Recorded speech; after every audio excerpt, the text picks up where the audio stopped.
Ah, Magandang umaga mga idol, mga ka-variety at mga viewers. Luto tayo ng alamang na may balat na kasama ng balat ng karning baboy at sili. Napakasarap mga ka-variety.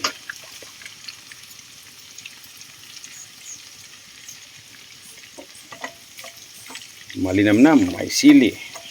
Ito ang sinasabi sa Bicol na balaw with kulit sa karning bakti. Sa Bisaya pa, alamang na may panit sa baboy.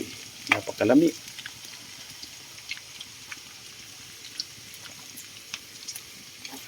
Mikos-mikos mo na mga idol. Hintayin nating pumula-pula ang spices para ilagay natin ang alamang. Ako, tiyak na mapaparami naman ako ng kain nito. Sarap. Taglamig pa naman ngayon dito sa lugar na ito sa Bicol. Kaya nagluluto ako ng alamang with taba sa karning baboy para pag umulan, yun ang iulam. Masarap kasi ang may sili sa panahon ng kag-ulan. Mikos, madali na. Dahil natin na maging red ang mga spices, madali na.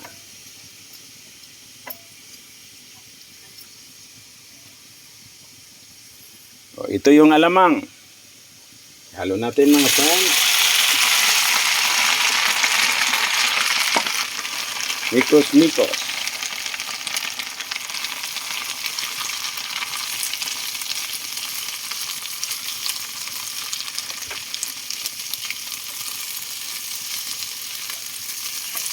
Haluin hanggat mahalo para po balanse ang pagkalat ng mantika.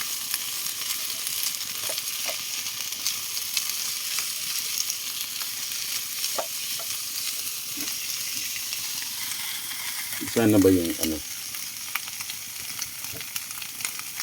Ito yung ano ng baboy.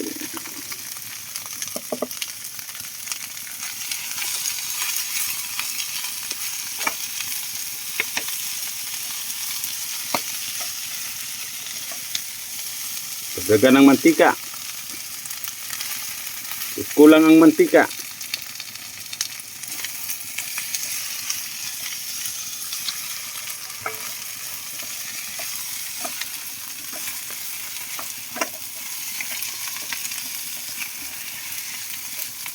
Sana ba yung magic sarap?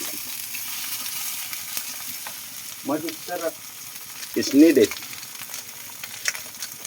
Lagyan po natin ng magic sarap. Ubusin natin ng isang balot. Ako tiyag.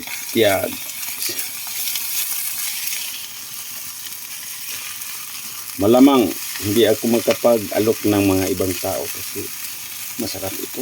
Magtatago na lang tayo pag kumain nito.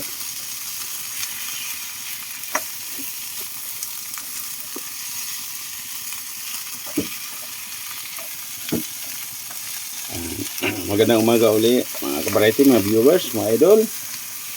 This is the vlog for today. Thank you very much.